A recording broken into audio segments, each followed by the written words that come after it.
Hello. Hello, everybody. I don't know which way to go. Hey, and my wife showed up too. So that's nice. Well, tonight we bring you a guest that we are meeting for the first time. We're having Oasi Comics on tonight. So Stefan, let's get him in the stream. Hello, Stefan. How you doing? Hey, what's going on? I'm doing pretty well. How are y'all? Doing good. Doing good. We're glad to have you on. No, thank you so much for having me on. It's a pleasure. So I got to get caught up here in the chat. We already got people jumping on. Hail Mo. Hail Biggs. All right. We got Joseph Murphy showing up too, so that's real good. Good. We'll get some people in here. So great. And so usually we start our channel with giving an update with our comic. Really not much to update right now. We have our editor going to look over things. I haven't sent him our stuff yet because I feel like I still wanted to edit some of the things the characters were saying, trying to get it to feel more like who they are than it.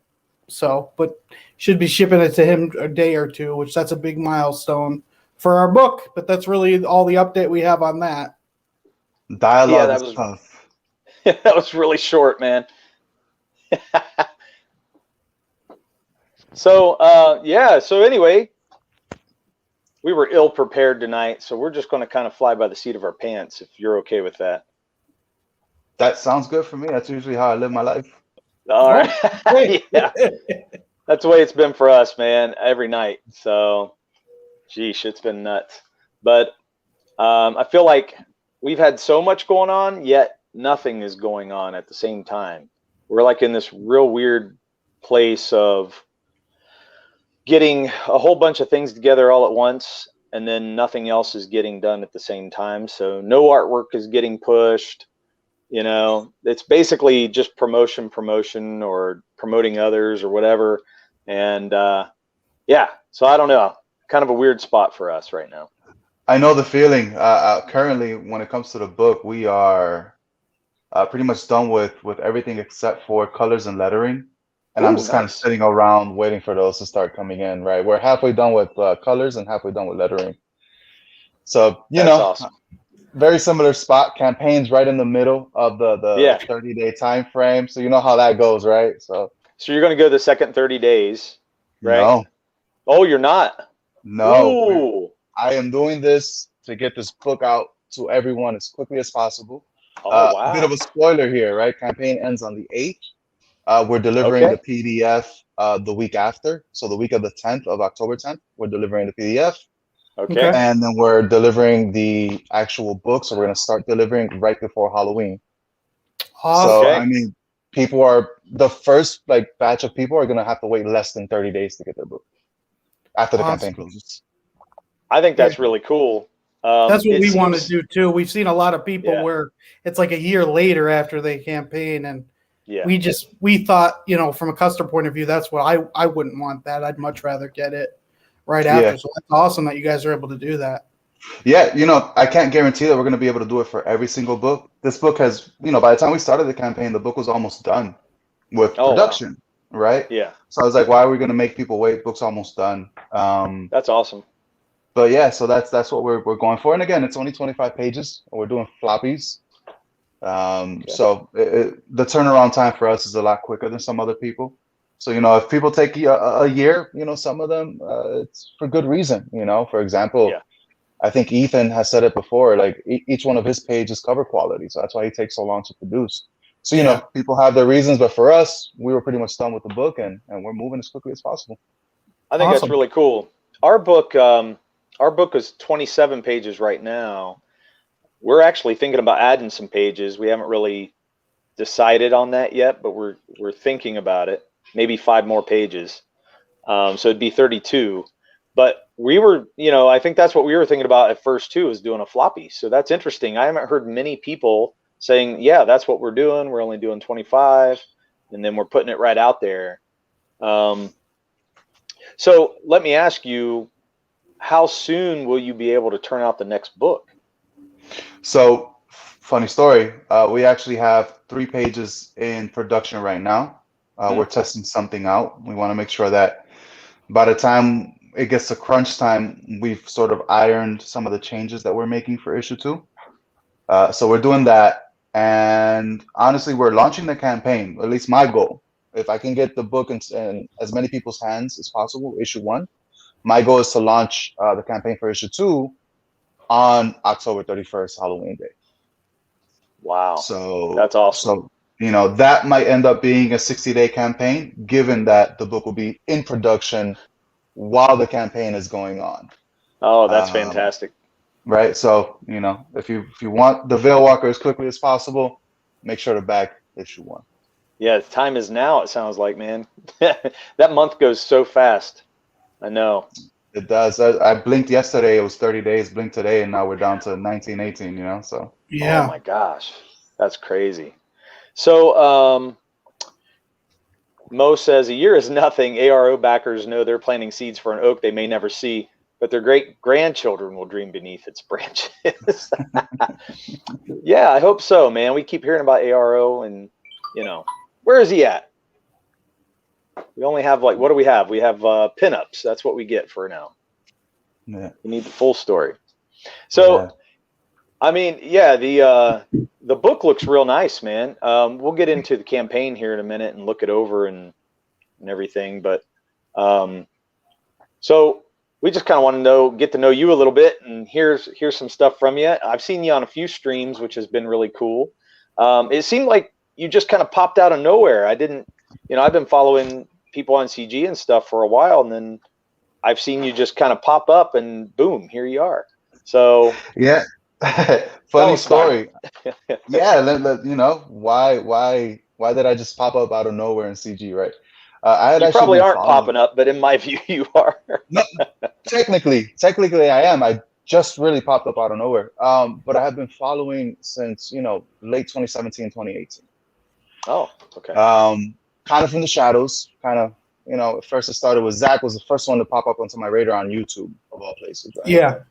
It was Zach was the first one popped up, started listening to him, you know, then everybody else sort of started showing up, and I got into the community. And, you know, since 2018, I've been, you know, following, again, you know, from the bushes, the shadows, because I had some mentors in the mainstream, some people who were sort of guiding me, teaching me the way. And they were like, you know, that's not where you want to be. Although I agreed with pretty much almost everything that was being said and done. And I saw how the mainstream was flowing and all that. But eventually we launched our Kickstarter campaign. I think it was like back in April. That funded, you know, we got basically the what we needed for the book there. But in the time it took us to go from the Kickstarter closing to me deciding to open on Indiegogo, I basically just threw my hands up and said, hey, look, I'm going to stop pretending to be something else, not have an opinion, not have a voice. You know, I agree with everything that's going on over here. I'm over it. I had a pipe dream of working for Marvel or DC, but then I saw what they were doing with the writing, with the stories, with the characters, and I was like, you know what? Maybe that isn't what I actually want. So let's be myself, and here we are. That's awesome. Yeah. I think that's how everybody's starting to feel. You know, I know for us we have something kind of similar. I stayed back, just lurking in the chats and just kind of seeing what CG was all about for what, Kevin? Maybe a year at least. Yeah, probably. Yeah, for you. Like I knew about your boy Zach and EVS, but I didn't know it was like an actual community. I thought both of them just came out of that. You know, kind of like Gamergate, like it was something that had happened, and I had no idea it was an active community. Yeah, and I have no clue. I had no clue what Gamergate was or even is still. I just started here in CG, and I was like, "What the hell is this?" And then I heard negativity, and I was going, "Why?" You know. So I started lurking, trying to watch a stream, see if there was anything to it. Couldn't find anything. I was like, okay, maybe they're full of shit, and I think they were. They were. Here we are. You know what's funny is I spoke to a few friends and a few colleagues before sort of coming out, right? I was like, hey, you know, I'm thinking, and this time it sounds horrible. It's like I came out of the closet. No, before coming out Comicsgate, right? They were like, look, man, they don't want Hispanics over there. They don't want POCs. They're gonna think that you're coming in with an agenda, and they were like, you're gonna get nothing but hate as soon as you sort of join. And I threw my hat in with you guys, and yeah, I got some hate, but I got some hate from the people who were telling me I was gonna get hate, not from the actual community. Wow.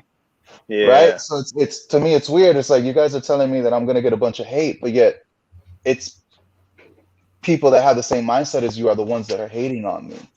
I've gotten nothing but love from Comicsgate, the community, and lo and behold, yes, Comicsgate does want POCs in the community as long as they're doing good work, right?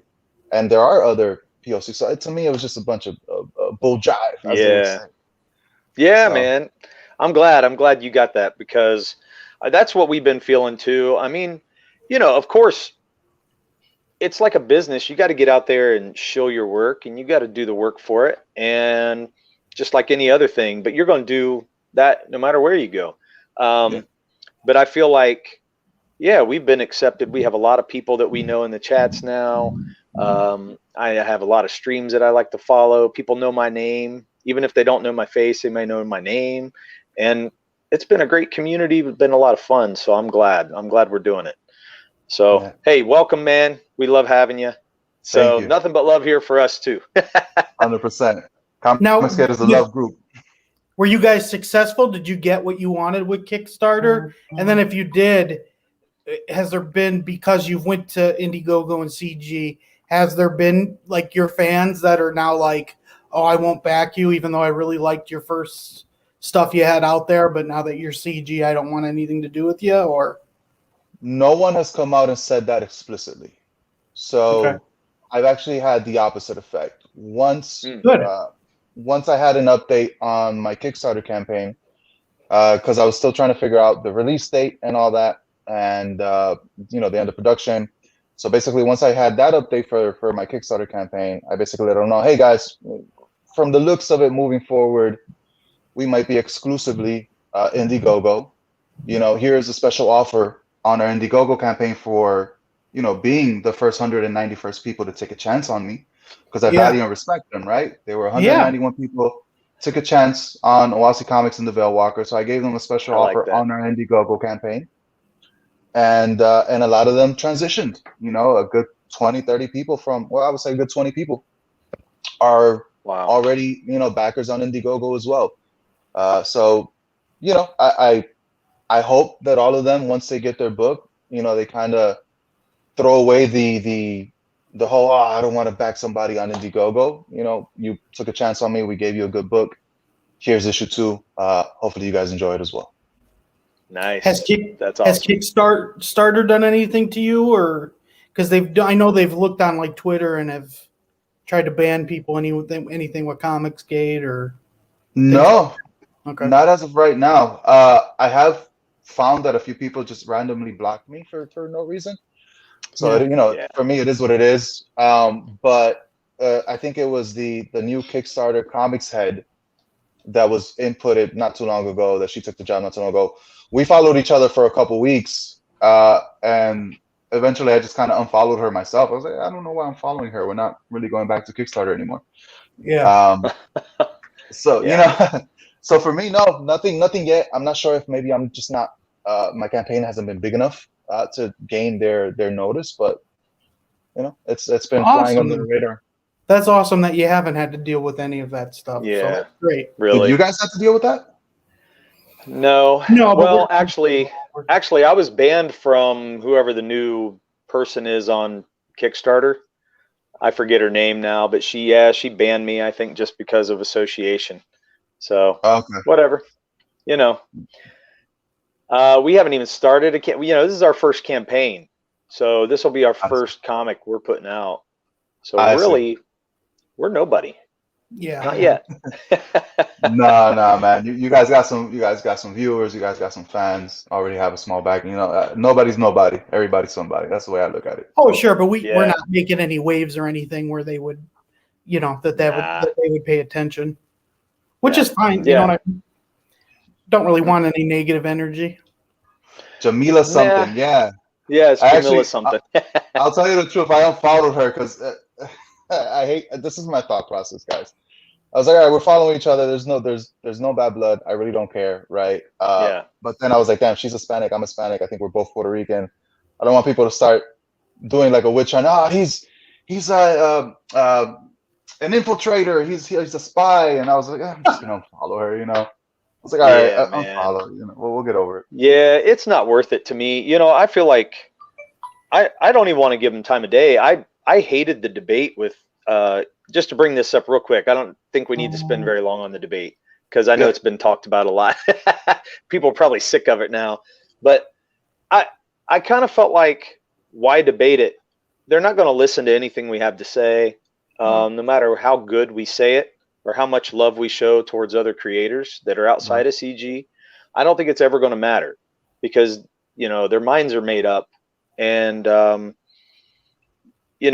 I feel like the more time we give to complaining about them and actually showing them, the worse it looks for all of us. And I think it'd be better if we just stick to what we love, stick to what we know is kick ass, keep it kick ass, and just keep extending the welcome mats out for anybody that wants to come our way and just keep going forward. Cause I think it's a waste of time. I really do. Yeah. That's just where I feel. The way I look at it is really there's no point in debating them. As you said, a lot of them aren't going to change their minds. They're coming in here. Their minds are already set up. They just want to, crush a movement because they want the industry to continue to go as it's going when a lot of them don't even support the industry per se. They just feel heard. They feel like, the industry's making moves based off what they're saying on Twitter, but that's really the extent of what they want, is just to be heard and feel like they're actually making a difference in how things are functioning. Right. But they're not supporting those books. They're not buying them. They're much like myself. They're just off buying a bunch of manga. So it is. Right. Yeah. And it's unfortunate because, they were telling us not to buy their books, but yet now that we haven't bought their books, they're complaining because the sales are decreasing, and it's like, well, you kind of told us if we don't agree with you not to do it, so we're not doing it. And now that they feel it, they want to blame it on something else. That's not the real reason. So I'll say this. I come from corporate America. I worked for health insurance for a long time. Now I'm in the medical field. That would never fly. To throw a random company out there, Blue Cross Blue Shield. If one of their leading managers came out and said publicly, hey, if you don't agree with my politics, don't buy my health plan. Right. That wouldn't fly. That person would have been let go immediately. A PR statement would have been put out. Like, no, this is a company. We have individual creators. They might have their opinions, but Yeah, because they know it hits them in the money no matter what you look at. So you're losing potential sales just because you cut those people off. Why would you do that? It makes no sense. And that's what they say. Vote with your wallet always. That's the best way to show people how you feel. Yeah. Right. Okay, so we got the campaign up. Let's take a look. Yeah. Ain't that a lovely cover? That looks great. One thing I did want to ask, you were saying about do you guys have a plan of how many comics you want out per year? Like, have you looked at that, or is it just a feel? Yeah, we do. So we're going to get through this first arc with the Vale Walker, which is about 5 or 6 issues, depending on how big I make the books. I actually want to do a little bigger than 25. We're looking at like 32, 34 moving forward.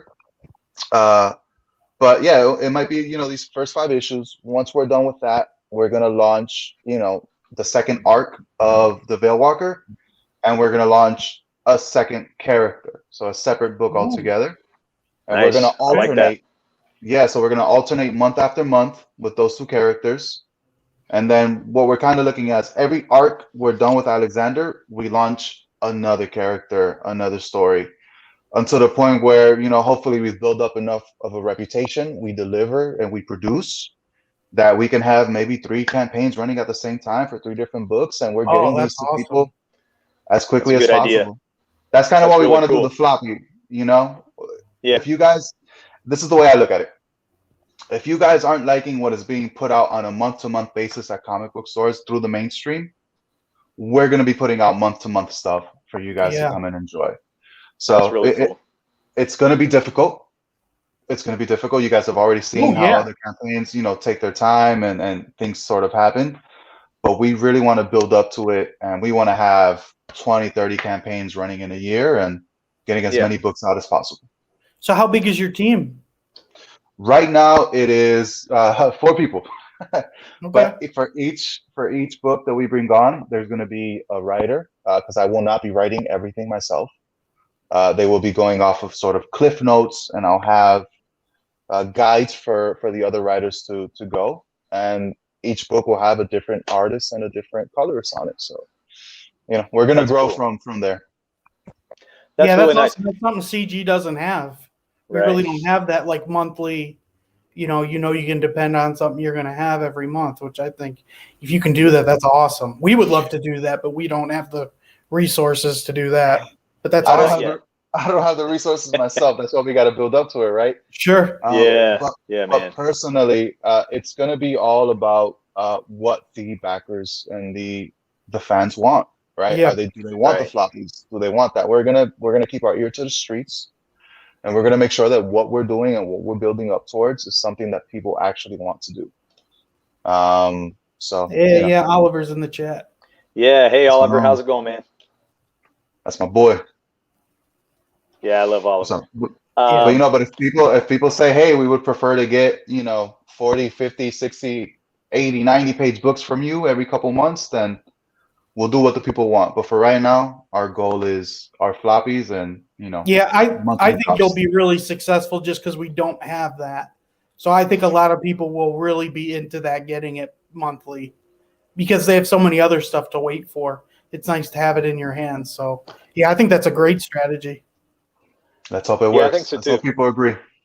Well, I think for us, we were thinking about adding another artist just so we could get the volume of story put out. It took me 4 years to get where we're at right now because I have a job. So, to draw even 30 pages, it took me that long just to get this built up to where we're at.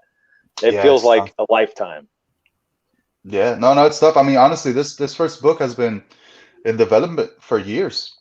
Yeah. These pages have been coming through here and there for the past couple of years as I was able to I'll pay for them and afford them. The team, I can honestly say it wasn't cheap because I had a high standard for the artist in the book, and I really wanted to put it on the shelf next to what's being put out on the mainstream, and at the very least compare to it.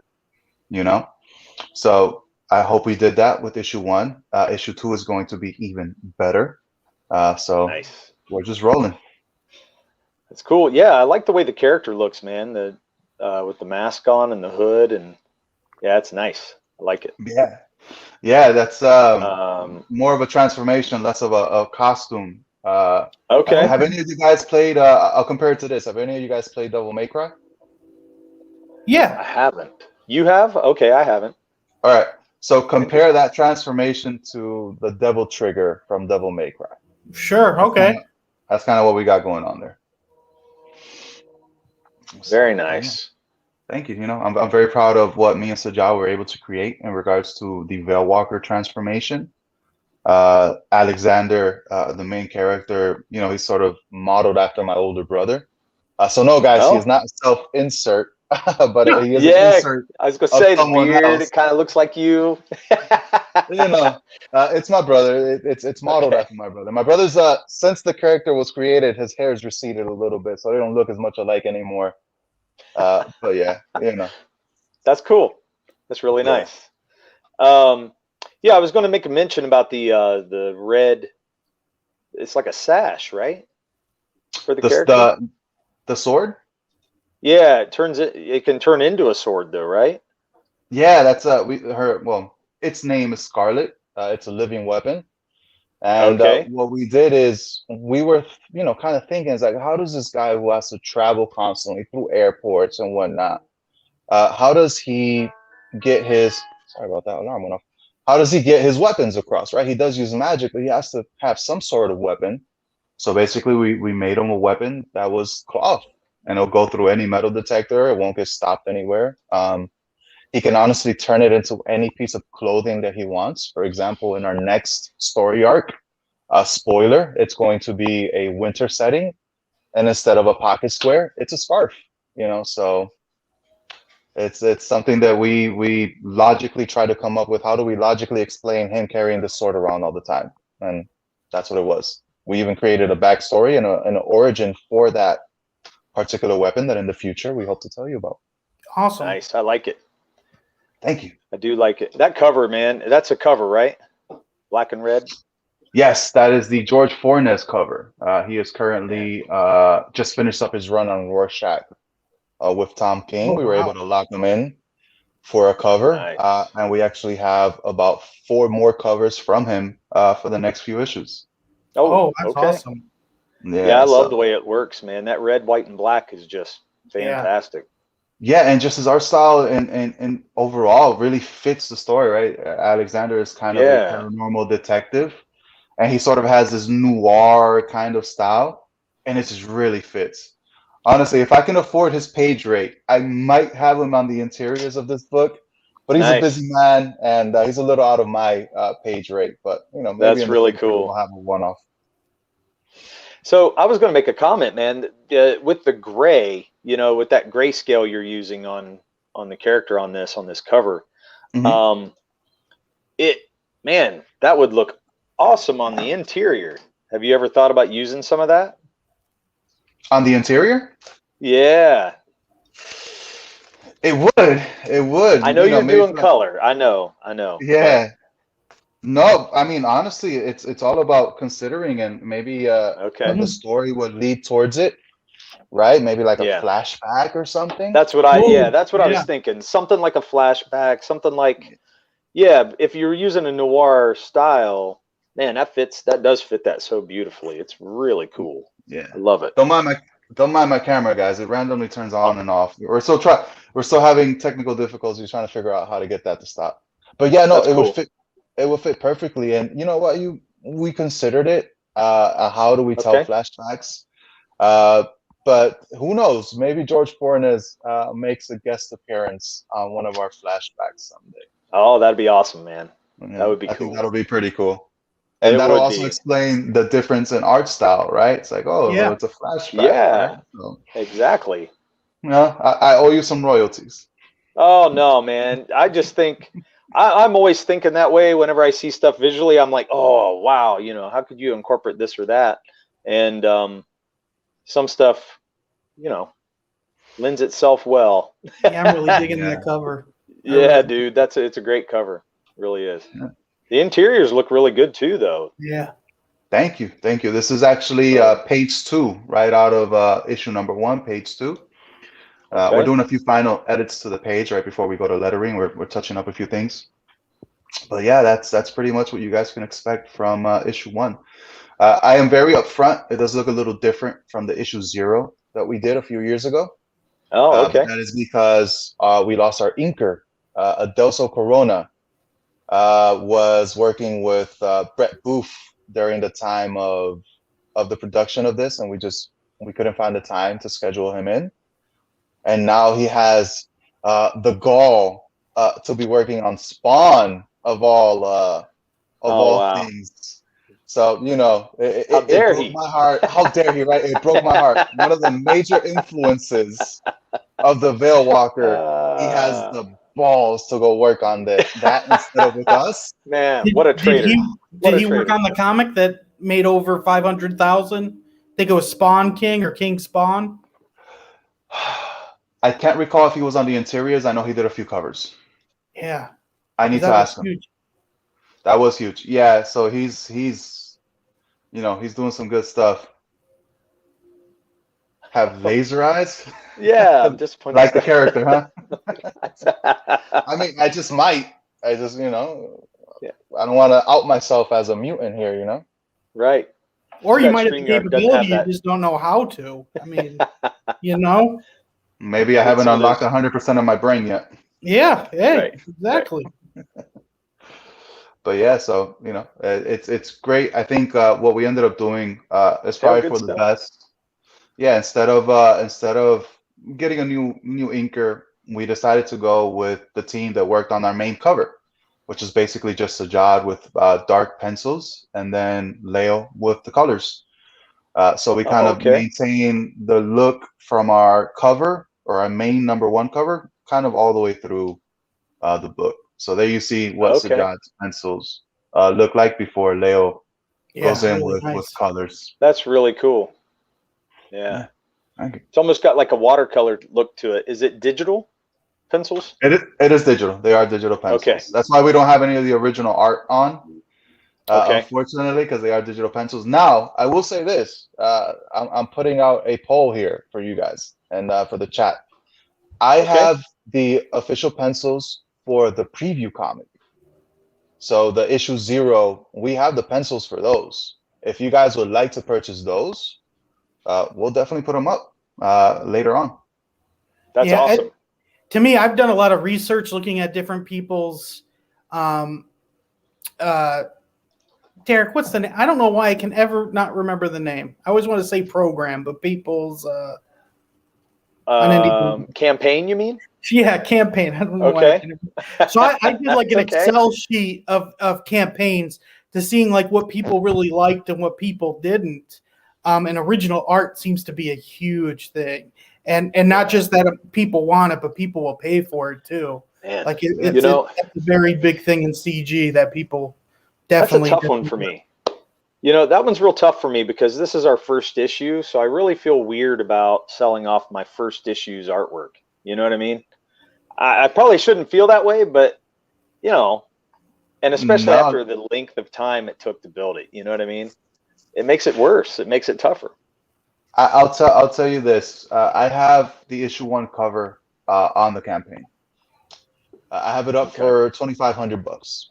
I Yeah. personally wanted to put it up there for $10,000 because I do not want to sell it. I don't. I really don't want to sell it. Yeah. Because I've always said it. I feel like that cover and that piece of art is going to be a piece of history at some point, right? Yeah. It's going to be That's the way I important. feel. And Exactly. people convince me it's like you need to put it up there. Put it at a somewhat reasonable price.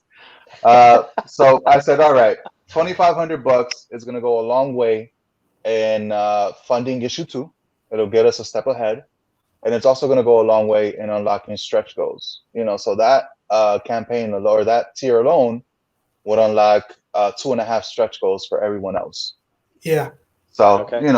I don't want to sell Hey, it, but if someone wants to, what's that new thing they're doing now? Is it non-fungible? Have you heard of this? Non-fungible something. It's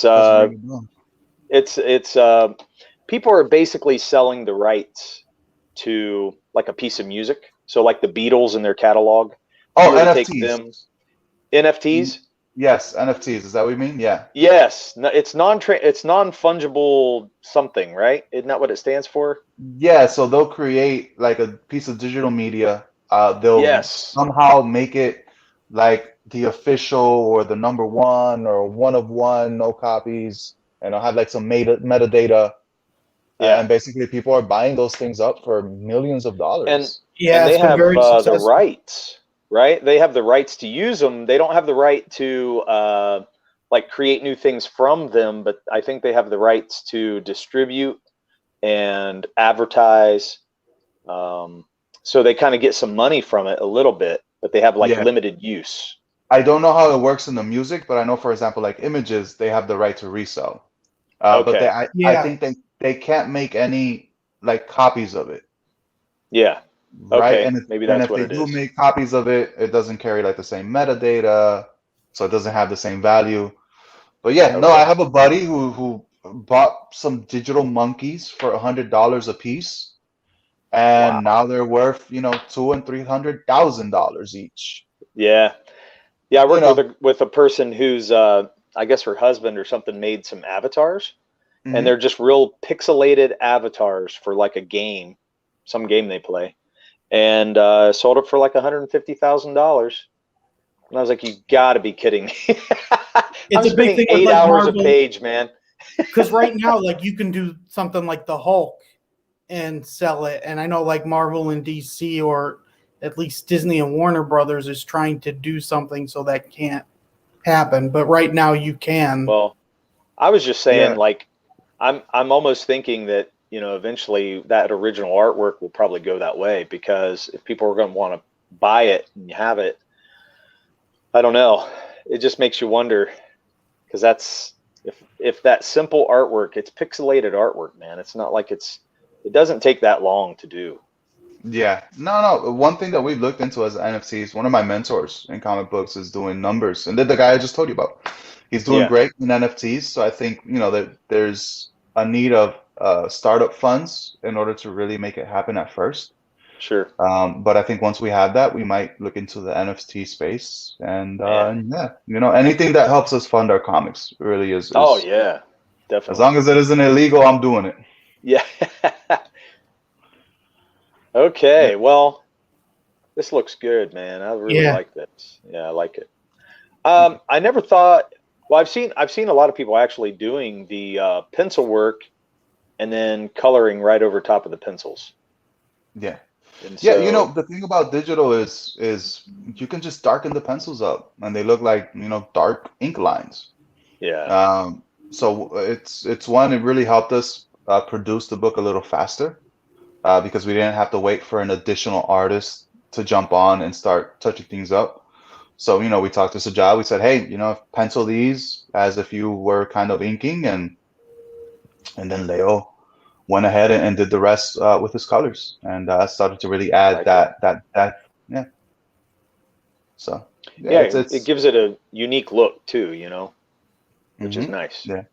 And by the way, this page isn't done. If you guys can see his badge, still needs some things. So we're adding that with letters. Just letting you guys know. Oh, You're not okay. getting an empty badge, you know.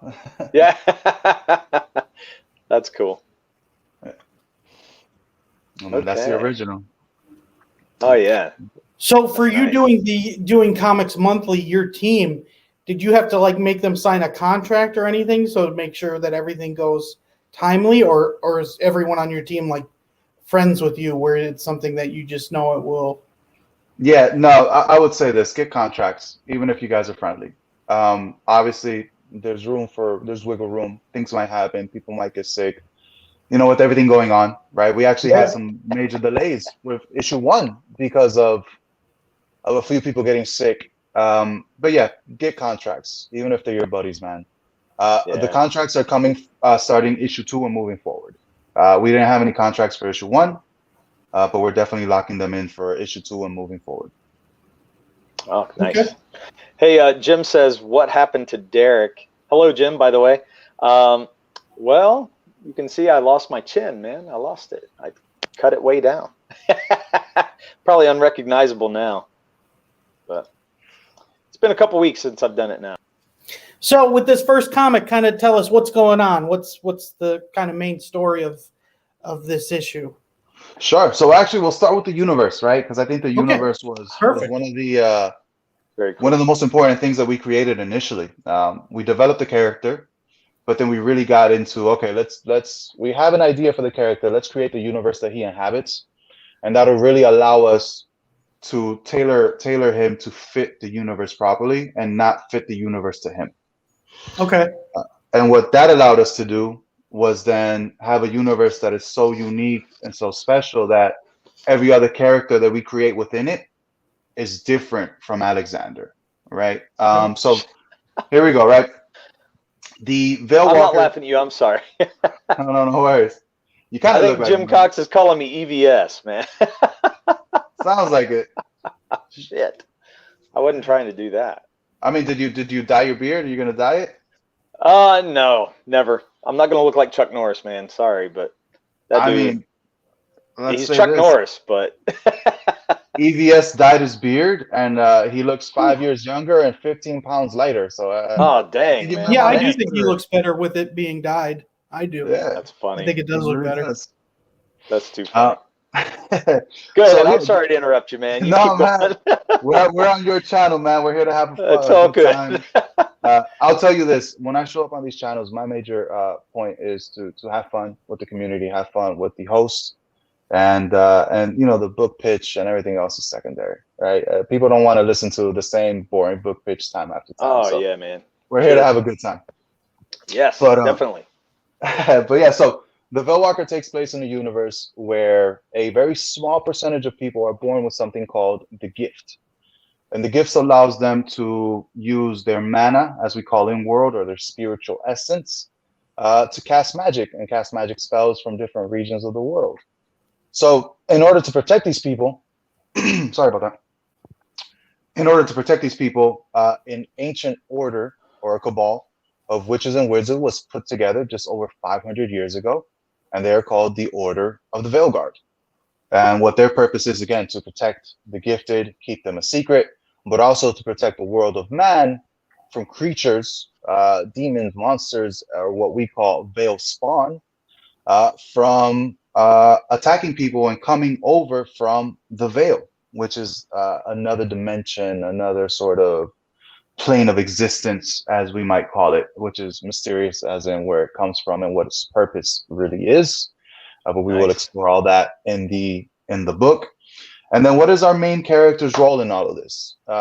Alexander's role within the organization, or the Order of the Veil Guard, is as their Grand Inquisitor.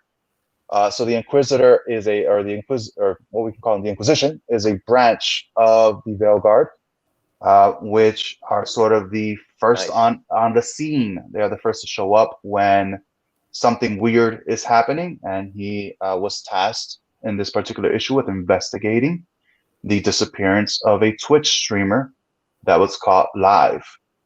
So he shows up, and some funky business is gonna ensue. That's it. That's the story. Really cool. So does everything else? So it's not a different world. It is our world. It's just these things have been in secret, kind of in the background. Has it? I know you said that it's been around for 500 years. Is there stuff before that 500 years that was always around and we just didn't know about it in history? And yeah, so the way we look at it is we got a lot of folklore, and we have like all these tales of demons, monsters, angels, visitations. Like the way that we like to push it is all that stuff was really happening before, right? There were witch doctors and there were these things that went bump in the night. yeah. But as the Order sort of came into power, because again, the Order is one of the oldest organizations on the world. It's older than a lot of governments, principalities even. So as the Order came in, they sort of started to keep these things under wraps and started to do what they had to do to make sure that the happenings of magic and these creatures was less and less and less. But with the advent of technology, cell phones, cameras, the internet, it's actually getting harder for them now. Yeah. And we really wanted to portray that in this first book, you know, with issue number 2 or page number 2. No one will miss this Twitch stream. That's hilarious. I think you guys would enjoy what we do with them. You know, but what we wanted to do with this issue was show you guys immediately that this is a lot harder for them than it was. You know, page 2, we've already had a breach, and we've already had a Twitch streamer disappear on live stream. Luckily, it was a small channel, so you guys are gonna see not only how Alexander deals with it, but how the Order sort of cleans that up. Very nice. Do they have anything like Men in Black where they can literally, if people see something, erase them, or no? Like that's something they actually have to deal with if people see stuff. I was gonna say something, but it was gonna ruin. Sure. Don't give your story away, man. they're erasing something. All right, we'll just leave it at that. Okay. But there is ways that even when things get out, they can re-hide it again. So it's not like Ghostbusters where people are starting to know about Ghostbusters and everything. So, everything is still kind of in darkness or shadows. I'll give this much away. They have enough power over pretty much everything that's happening to be able to put out a news report. And hey, this was faked and this person blah blah blah. Okay. Like, it's kind of one of those things where it's like they'll feed anything to the news, and as long as CNN or somebody's reporting it, people believe it.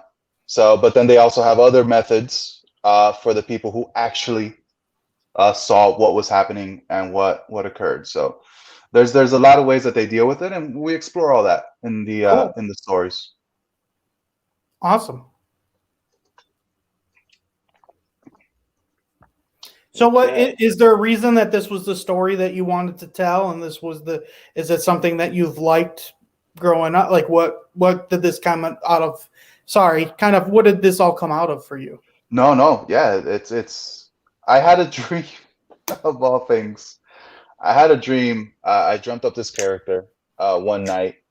I really didn't know what it was. I just had, this guy in a suit running through a forest with these two swords and fighting off some monsters that were in the woods, and he used some type of magic, and I woke up immediately in a cold sweat, wrote it down, and went back to sleep. And from there, just started developing the character.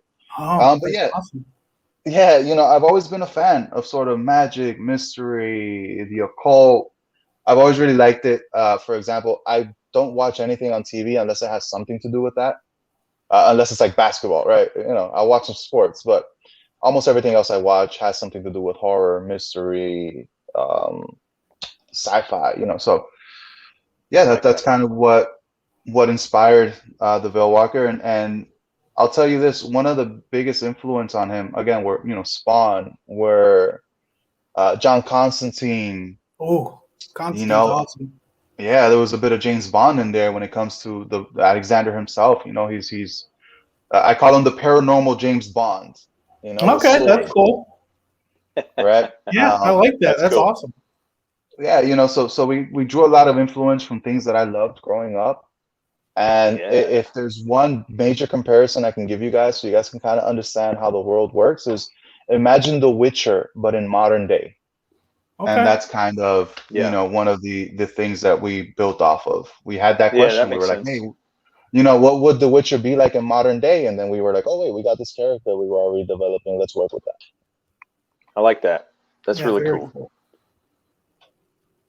So it's funny. I think a lot of people are really influenced by some of the folklore. So it's interesting you brought that up, because that's a lot of what we look at too, with our story.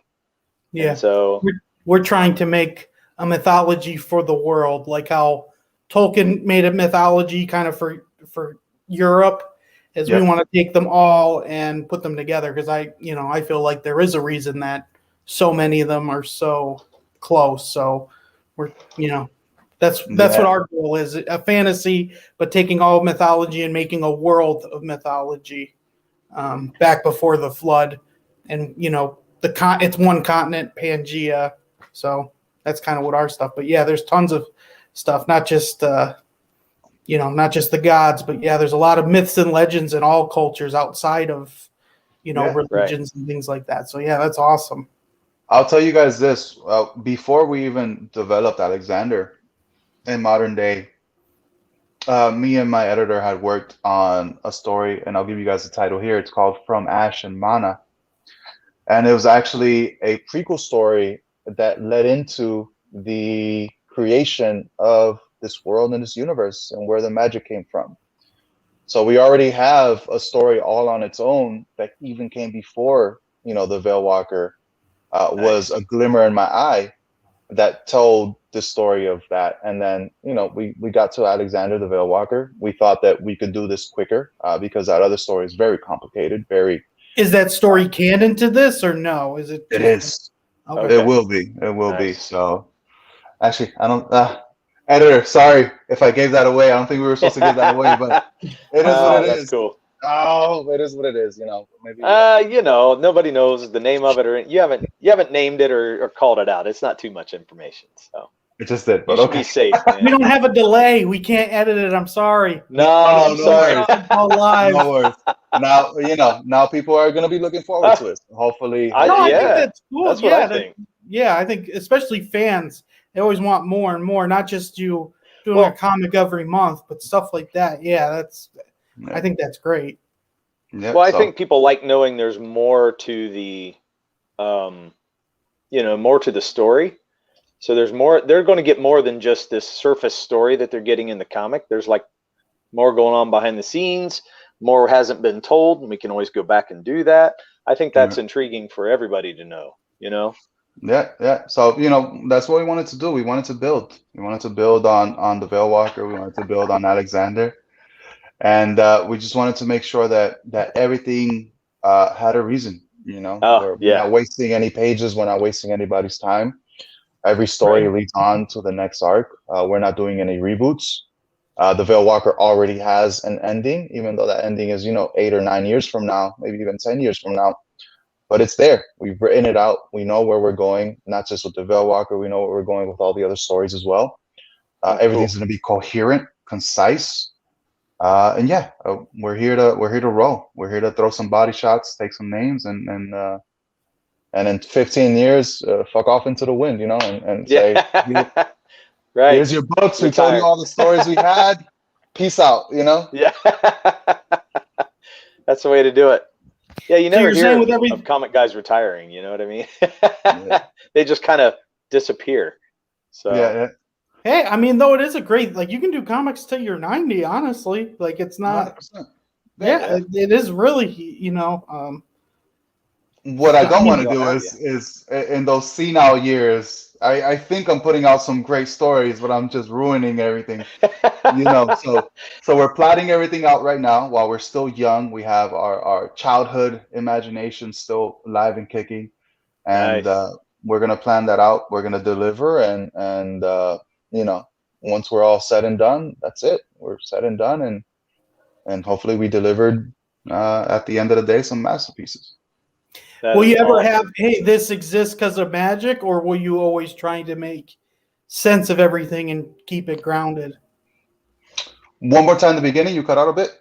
So are you ever going to just be like, it's like Harry Potter is one of those things where it works because it's magic. They really don't explain how things work. Not that it's a bad thing.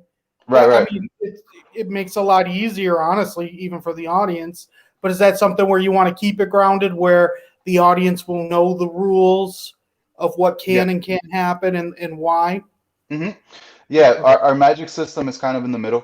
It's not hard. It's not a soft magic system. It kind of toes the line in the middle. We explain enough to make it believable, but we don't explain enough to where we wall ourselves in or we back ourselves up against the wall, right? Right. So we don't want to deviate from the rules we've set in place. There might be just a little bit, of suspension of belief or disbelief or whatever it might be. But for the most part, we have rules, and we'll get into, kind of how the magic came to be and how everything exists in that spoiler I gave you guys earlier. I think that's cool, I thought it was man. interesting. I really do. I was watching a YouTube video of guys debating about stories with magic, and it was interesting. The one guy made a comparison between Lord of the Rings and Harry Potter and why he felt the magic worked better in Lord of the Rings, that you're not told, how magic exists. I mean, I guess with the Silmarillion you are, but if you look at the movies, it doesn't tell you, but it does make it seem there's a weight to it. Like Gandalf just doesn't use magic all the time. It's very rare. So it seems, but Harry Potter, anybody can do anything at any time. Right. You know what I mean? So you can put that weight on it, or I don't even know why in Harry Potter, and I'm a big fan, I don't even recall why some people could use magic. Like I know there was muggles. it was just and whatever, born, right? It was just basically born. What was it? What was it that they were born with that allowed them? Like we explain the gift.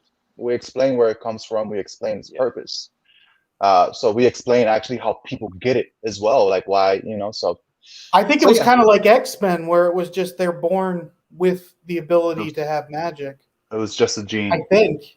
Yeah, no, we explain all that, and we really like what we came up with, but you guys won't know about, where it actually comes from a while. So we're gonna lay some breadcrumbs in here and there, but that gets revealed sort of. I like that. Towards the latter half of the Vale Walker, leading into other things. Yeah, I like the mystery stuff better, man. It's so much nicer to lay out a story that way, not give it all out at once. I love to be able to uncover it as we read it, you know. Yeah. It's really cool. Yeah. Hey, I just want to shout out Jim Cox. We made him a moderator on our show. Oh, So congratulations, Jim. That's what he said, but I'm slow and lazy. That's he would have fine had with it us. before this week, but we couldn't figure out how to wrench people. So Yeah, it's so easy. It was, oh man. Oh wait, so Never it's not mind. I just throwing a stupid. wrench at somebody and hoping that they catch it? Yeah, Nope. No? Oh, okay. kind of. Hit somebody in the head. Well, hey man, are you good to go, or you need to go? Yeah, I got a 9 o'clock. Okay. I'm running the gauntlet, as they say, so I kind of got to book it. Oh, But, we you know, didn't even go. We didn't go through what's available No, we didn't. of all Hey, the well- different. Well, let's hit that quick. Let's go. yeah, Let's we go can through do that. quick. And by the way, thank you to whoever backed. Last time I checked, we were at 58 backers. Now we're at 59. Yes. Oh, Here, We got a there backer. we go. Shout out. Hey, we're giving that Duke it out. What do you Yeah. call it? Duke it out. We're giving you the Duke. I don't know what else to call it. The Duke, We've the never- Duke yeah, and Murph we've bump. nothing- Don't want to call it the Bancroft bump, but we got to come up with a name. So Yeah, you know, we'll just get there. Call it whatever your show is called. Bump. I think that's the easiest way to do it. Yeah. Okay, so the first one Okay. we have. So first perk, $50. Yep. So that's our- you have a sale going on all the perks currently right now. So all of our perks are priced lower than what you would be able to get them on our website. Oh, okay. All right. So you So do currently have a website open as well right now? we have a website where everything, as long as it's not like limited or exclusive, is going to be showing up on our website after it's done production.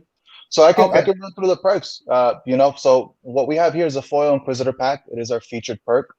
What it does is it gives you both of our foil covers. It's going to give you 2 playing cards, because we're not doing trading cards. We're doing actual playing cards. We're developing a tabletop game.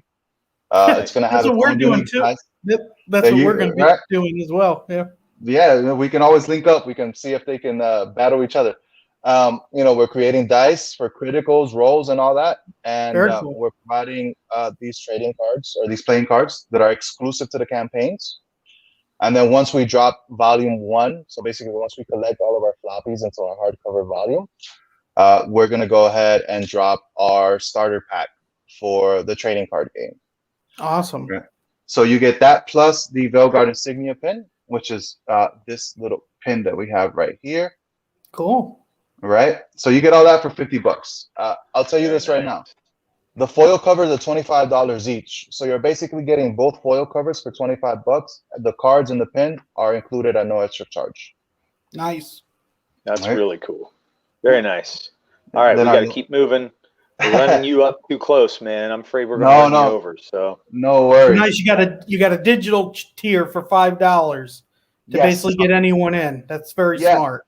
What we wanted to do is we knew that we were a new commodity. We didn't want to have anybody have to consider, it's like, damn, are we going to take a chance on this guy and pay, $25 shipping for Australia, which I actually have it at $20 shipping for Australia. So what we did is, here we go, $5, you get the digital copy. Again, that's going to go out a couple days after the campaign closes. Perfect. Just to make sure that people love it and enjoy it. And then if you want to go ahead and pick up issue 1 afterwards, we're going to either have it on our campaign for issue 2, or you can get it off our website. So because you have the website, are you not going in demand? Once it's done here, it's closed? We're considering it. We'll keep it in demand for a while, but we're not sure how long we're going to keep it in demand. Okay. So then we got an $8. Man, the website for people is really working out. I know Aerith Saga is working out for him. Yeah. And so I don't know. I hope to see more people do that to where they can become even more independent from Indiegogo. You know what I mean? Oh. Initially, I'm not saying Indiegogo's bad, but right. Initially, there's a starter cost for it, but pay the cost up front in order to benefit from it. Is it a big cost for a website or no? It depends. Depends on what you consider big cost. I think to get the website with the marketing and get the ability to process credit cards on it, I think the startup was like $500 for us. Okay. Yeah, But what I wanted to let you guys know is we have an $8 tier for a single floppy, right? Okay. So you're gonna get the 25 Sorry, pages I'm plus getting everything ahead. we unlock and stretch. No, no worries. Plus everything we unlock in our stretch goals for just $8. And oh, and by the way, we have $3 shipping in America, which Awesome. people have told me I'm crazy. But again, my goal is Nice. just to get this to as many people as possible. Then we have the George Fornes cover for for $12. Yeah. Just below that. Right, it's a limited print cover, so we're going to print as many as we need to for the campaign. We're going to have a few extras, but that particular cover is never going back into print, so get it now. Whoa. Wow. Okay. Man. Yeah. Will you number them because of that? Like one out of... Yeah, once we have the final count of how many were sold and how many we're going to print for like conventions and whatnot, we're going to probably number them. If not, we'll number them with like a signature. I'm signing every single book up front, so I might just number it. Yeah, but with the number, that's a really good collector's item then. Yeah, it is. Something to go after. Yeah, so Awesome. we might put that on. That's really cool. Then we have here for $25 both of our foil covers. All right, $25 each. Where again, you can just go ahead and grab that foil Inquisitor pack, and it includes everything else. Very nice. That is really cool. Thank you. And then the Vale Guard pack. Yep. So for $30, you'll get the 2 covers. So it's basically the same package as the foil Inquisitor pack, but the covers are the regular covers. They're not the foil covers. Okay. Yeah. So for $30, you'll get 2 covers, the cards, and the pen. It's tough though not to go for the foil ones. There's so much, man. They're beautiful. I mean, we have the videos up on the campaign, and they just look amazing. And then, as we spoke earlier, the cover, the main cover. So, 2,500. That's the way I feel, man. I feel like I'm gonna have to set my money really high for mine, or I'm not gonna sell it. Yeah, that's probably terrible, but I hate to say it. I'm too attached. Really, I am. But it's definitely a successful thing in Comicsgate on Indiegogo. I've seen a lot of people put out big amounts of money for original art. Yes. Yeah, no, I've seen some covers go for 10 grand. You know, and obviously there's some of the bigger creators. Awesome. But again, I don't want to part with it. But if it means funding issue 2 before we even launch it, and if it also means unlocking a bunch of stretch goals for our fans, then I'll do it. That's awesome. Yeah, I think that's a great thing, man. Well, hey, we're running you over a little bit, so if you got to go, man, you let us know. Okay. No, yeah. I'm already logging into. You're already late. I'm already logging into there. So, but no, guys, I really appreciate you guys having me on. Thank you so much for the time. And look, I'll be back whenever you guys want me. I will be back. That's good. If you have stuff coming out every month, that's definitely great. Because it seems our videos do way better when we have guests on than just us. Yeah. Too. So So, well, we appreciate you coming on, Stefan. Yeah. Thank you. Thank you so much for having me. God bless you guys. All right. Hail the chat. Hail Comicsgate. And you need to give out your information, your Twitter, Facebook. Hey, YouTube. I keep it easy. I keep it easy for everybody. Instagram, Twitter, and my website, Oasi Comics. It's all the same. Perfect. Okay. Wow. All right, man. You take care. We'll talk to you soon. Thanks for coming. Thank you. All right. Man, I'm really digging this comic. Yeah, I'm loving it too. Really so we're still live. We're not dead yet. No, I know. I'm just saying. I'm actually there's a lot of good Comicsgate comics out there, but I'm definitely digging. I'm not sure what I wanna get. Well, right now I'm struggling because I feel like there's so many out here right now that are good. We're getting a lot of really nice looking campaigns that are. What happened? I refreshed just to see. We did get one backer. Hey, man, we're growing. Yeah. Thanks for backing. That's awesome. Yeah, whoever did, that was great. So fantastic. But that's the thing. I feel like there's so many things out there for us right now as creators to look at. Get the digital. I love that when people have digital because it's just so much. Yeah. But honestly, man, I know it's expensive. That foil though does look really good. It's good looking. Cover. Yeah. Yeah. I really love that red and black and white Yeah. It's just, it's And he said that fantastic. they were going to number it too, which to me, that's even more. I'm definitely Yeah. itching. For me, Good night. I can Thanks for stopping Good by. night. Yeah, thank you. I don't know how his name is pronounced on that. It looked like Icanillus. Maybe. Icanillus? We haven't I don't had know. him or her before, have we? Yeah, I had him in, I think, last week. So I think he Okay. might have stopped in at least a couple times here now. Cool. But yeah, so for me, it's more about timing. Sometimes I'm really doing well with money, and sometimes I'm doing not as good, and I'm like, oh my gosh, I want that book. All my And I medical missed stuff has out. nailed me this month.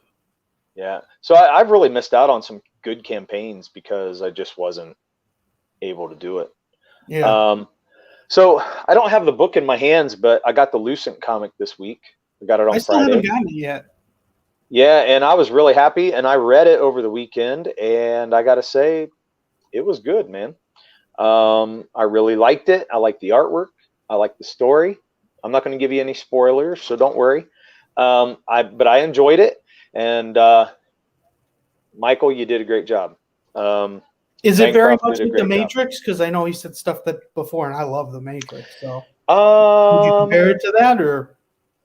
I'm going to let you form your own opinion. I Okay. don't think I would say Matrix, but I could see why he would say that. I just I feel like it's got its own thing. But hey, man, Do you want to do a review on it or no?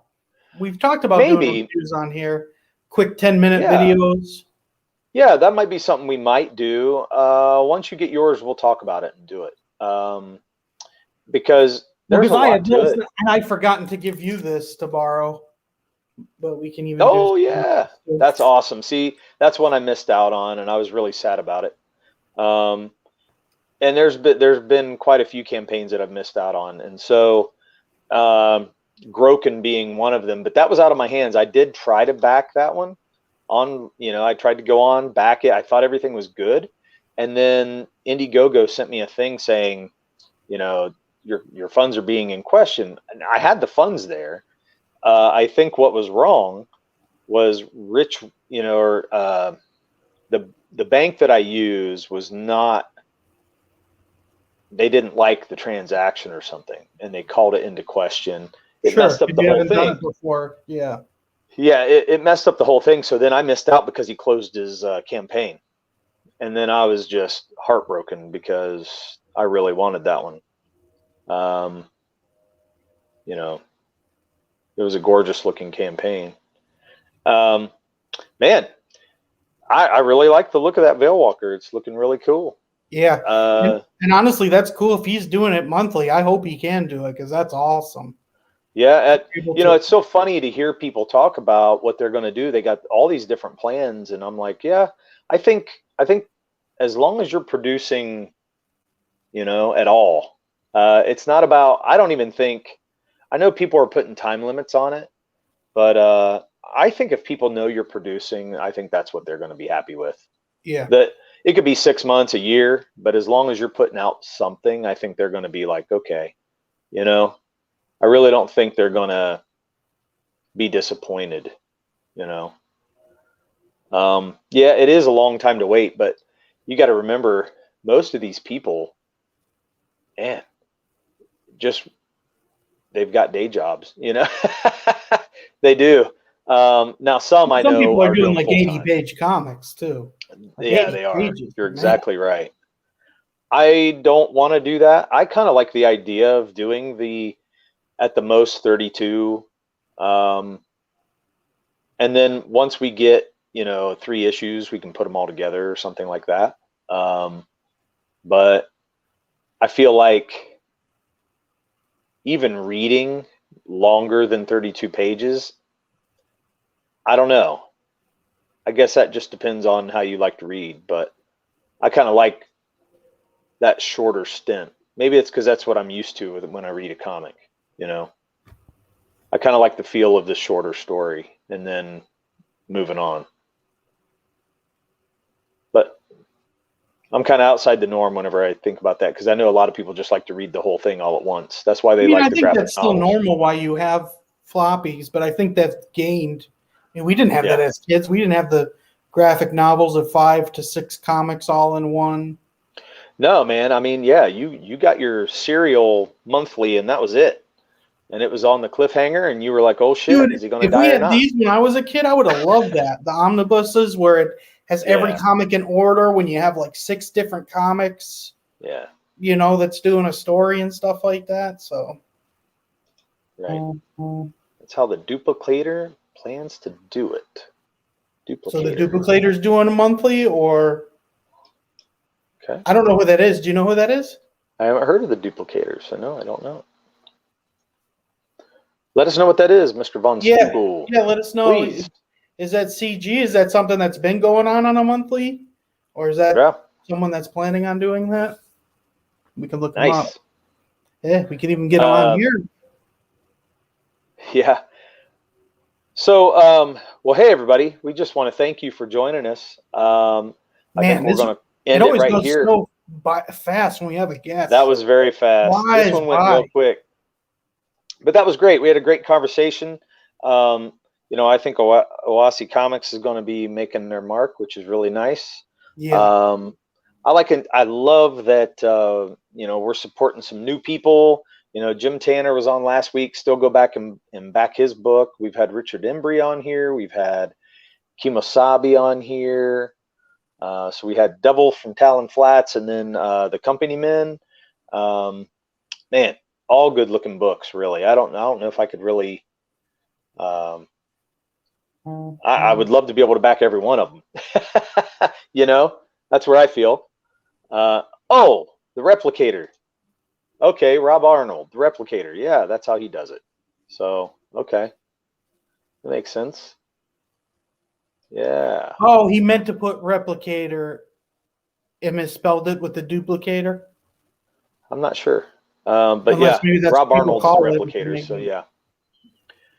Okay, so yeah, he's doing like several 32 pagers and then collecting them all at once. I think that's that seems more doable to me. And you know, I know for a 32 page book, man, I don't want to take 4 years to put out 32 pages next time. I'm going to have to do it faster. But the one way we're going to do that is possibly hire a second artist to do half the book so that we can produce it in a shorter amount of time.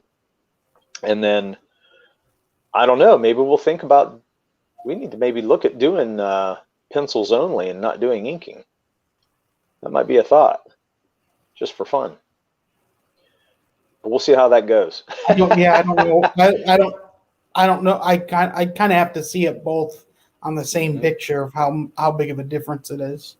Well, I know digitally, you know what I mean? Because yeah, well, yeah, the problem is I like to draw our pages traditional.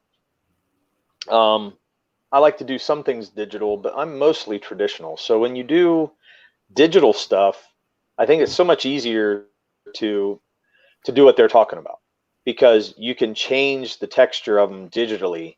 But once you have to wait till you scan in the, you know, the traditional drawings. And once you scan them in, most of the time, you can manipulate it from there, but it is what it is. You're not going to really change much, you know. You know, you're not going to be able to add to it very easily or take away from it very easily. So I don't know. We'd have to experiment with that. And if this look is successful of the way we're already doing the book, then I don't really want to mess with that. Right? I mean, and I'm loving the way it's looking so far, so I don't know. So we will get there. Okay. Well, thank you everybody for joining in. We appreciate it. This has been a good night. We're getting more and more in the chat every night, so we appreciate you guys, coming in. We have a couple moderators now, so we're growing and changing. We don't have a Duke It Out tonight, but that's okay. We'll have more of those to come down the road, so we'll be doing that. Look out for the questions in the chat. We'll have you vote and hopefully come up with that ahead of time next time. So check us out on Twitter. You can look me up at DRock. And Kevin, tell them where they can find you. KJ Murphy 518 on Twitter. Yes. Okay. The Art of Derek Clay's on Facebook, so if you want to find me there, you can do that. And we're usually putting some new stuff out. If I'm drawing at all, it'll be there. I haven't drawn in a while, so as soon as we do, we'll be able to. But yeah, get on there and check us out. And we'll see you guys real soon. Thanks for stopping by. See you next Tuesday. See ya.